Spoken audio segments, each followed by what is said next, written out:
Bonjour à tous et bienvenue dans Express Orient. Au programme cette semaine, le régime syrien. Où en est-il après 8 ans de guerre? Vous allez le voir dans le reportage à suivre que le pouvoir de Bachar al-Assad n'a pas vacillé. Nous irons également au Proche-Orient pour parler de la nouvelle brouille entre Israël et la Pologne. Varsovie a décidé de ne pas se rendre au sommet des pays d'Europe centrale à Jérusalem en raison d'accusations d'antisémitisme de l'État hébreu à son encontre. Enfin, notre série Le Parfum d'Irak nous emmène dans un pays sous embargo où le dictateur Saddam Hussein troque la laïcité contre la religion. C'était il y a presque 8 ans, le 15 mars 2011, la Syrie basculait. Un vent de printemps arabe ébranlait le régime. Un printemps qui s'est vite transformé en hiver. 8 années de guerre, l'émergence de groupes rebelles et surtout du groupe État islamique. Des terroristes qui ont semé le chaos dans le pays et dans la région.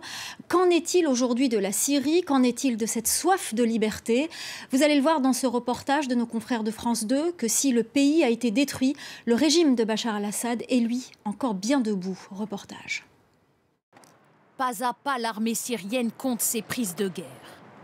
Des roquettes, des obus, des milliers de munitions fièrement exhibées devant notre caméra.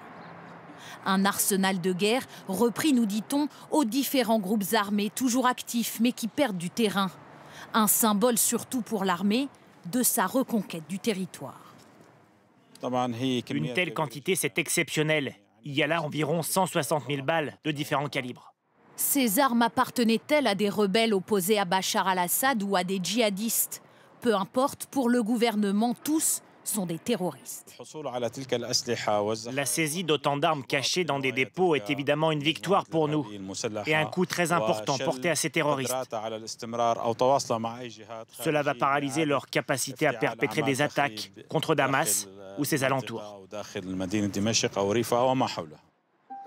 Protéger la capitale reste une priorité des autorités syriennes. La ville est toujours la cible de quelques attaques. Mais dans les rues de Damas, où l'on nous autorise à poser quelques questions, les habitants que nous avons interrogés n'ont plus aucun doute. Bachar al-Assad a gagné la guerre.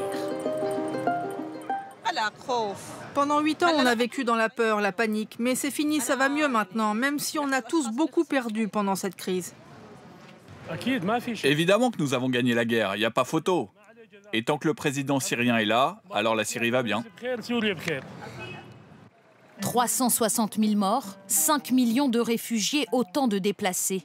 Après 8 ans d'un conflit sanglant, Bachar al-Assad aurait-il repris la main?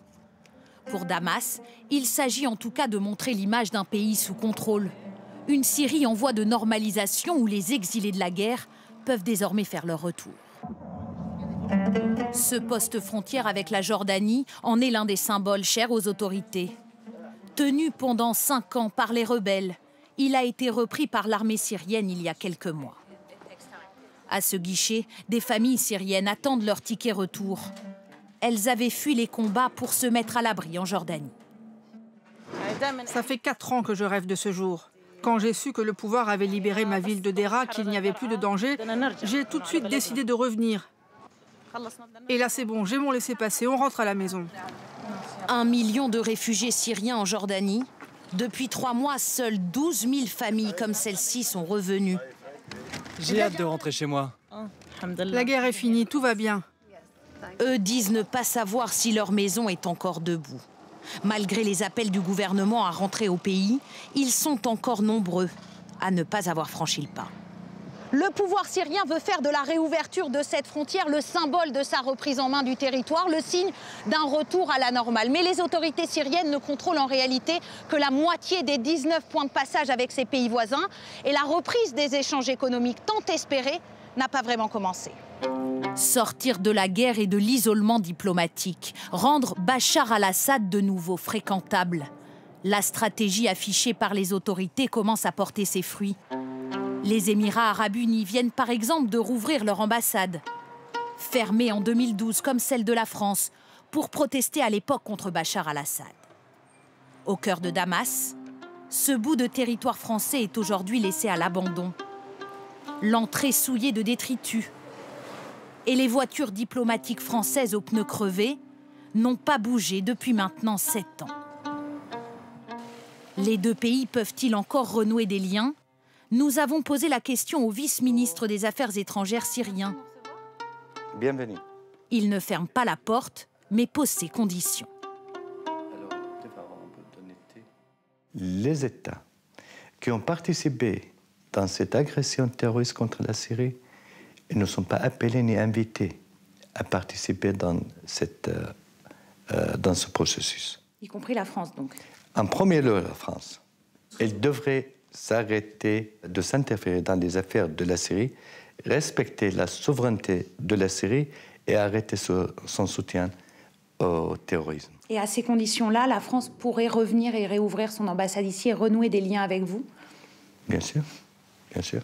En clair, pour Damas et ses alliés, les positions de la France, sa participation à la coalition, l'ont mise hors jeu. Paris continue de plaider pour une transition politique et l'organisation d'élections libres et transparentes, consciente malgré tout que ces 8 années de guerre n'ont pas fait vaciller le pouvoir de Bachar al-Assad. Le gouvernement yéménite et les représentants des rebelles houthis sont parvenus à un accord sur la première phase du redéploiement de leurs forces. Une première étape prévue par l'accord conclu en Suède sur le statut de la ville portuaire de Hodeïda dans l'ouest du pays. Une annonce des Nations Unies dimanche dernier.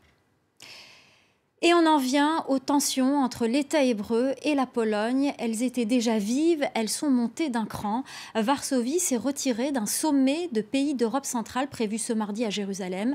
La raison invoquée, des accusations d'antisémitisme lancées à son égard par le nouveau chef de la diplomatie israélienne. Les explications de Natacha Milray. Le sommet de Visegrad à Jérusalem boycotté par la Pologne, l'annonce ne s'est pas fait attendre. J'ai pris la décision d'annuler la venue de la délégation polonaise au sommet prévu en Israël. Par conséquent, le ministre des Affaires étrangères Jacek Czaputowicz n'y sera pas non plus.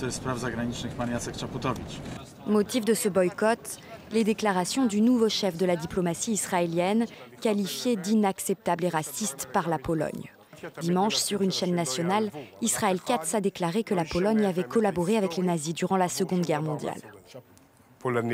Bien sûr que les Polonais ont collaboré avec les nazis.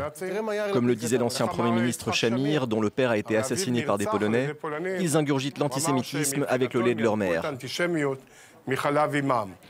Les propos de trop pour la Pologne, qui attendait des excuses, mais sûrement pas de nouvelles déclarations polémiques. Vendredi dernier, le rôle controversé de la Pologne dans la Shoah avait déjà été pointé du doigt par Benjamin Netanyahou lui-même. Le Premier ministre israélien avait tenté de corriger le tir, mais trop tard, le Premier ministre polonais avait annoncé dimanche qu'il se retirait du sommet et que son ministre des Affaires étrangères le remplacerait si des excuses avaient lieu. Le sommet ayant été annulé, Israël s'en tiendra à des discussions bilatérales avec la Hongrie, la Slovaquie et la République tchèque. Cette nouvelle brouille diplomatique entre Israël et la Pologne intervient un an après un projet de loi controversé. Varsovie avait voulu emprisonner quiconque incriminerait l'État ou la nation polonaise pour des crimes nazis. Une loi finalement amendée qui avait provoqué un tollé dans l'État hébreu. On poursuit notre série Le parfum d'Irak de Ferhat Alani. Aujourd'hui, il nous raconte le retour de son père opposant au pays. En 1994, Saddam Hussein autorise les anciens opposants à rentrer au pays.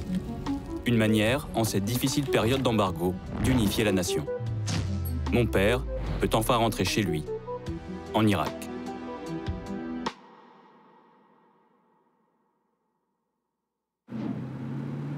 C'est la première fois que nous y allons tous ensemble, mes 2 parents, ma sœur et moi. Mon père va retrouver sa ville natale, 22 ans après l'avoir quitté en catastrophe. Fallujah est là, tout près, à quelques virages. Nous arrivons enfin. Je revois mes oncles. Les militaires bourrus que j'avais rencontrés semblent changer à l'apparition de leur grand frère, qu'ils n'ont pas vu depuis si longtemps. Bibi Samia, la matriarche, nous accueille chaleureusement. Toute la famille est là. Nous sommes reçus comme des rois. Soudain, le repas est interrompu.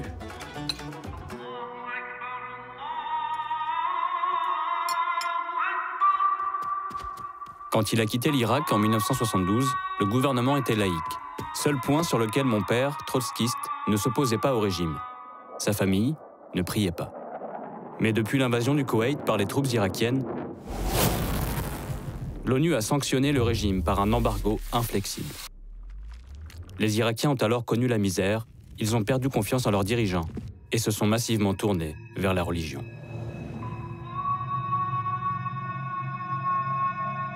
Saddam, opportuniste, a fait ajouter la phrase « Dieu est grand » sur le drapeau.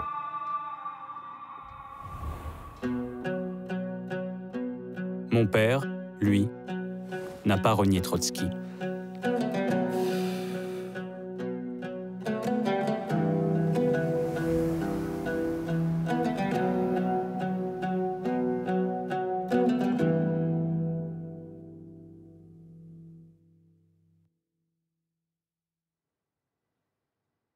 Voilà, c'est la fin d'Express Orient. Vous pourrez retrouver ce numéro sur notre site internet ainsi que tous nos reportages.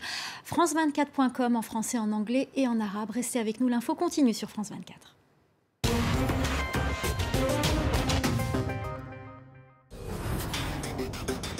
Du Grand Nord canadien jusqu'à Ushuaïa, toute l'actualité politique, économique, culturelle et sociale du continent américain. Cap Amérique, présenté par Elisabeth Alain, à regarder sur France 24 et France24.com. Depuis 10 ans, les observateurs de France 24 vérifient pour vous les fausses informations qui circulent sur Internet. Jetez un coup d'œil à notre rubrique Intox.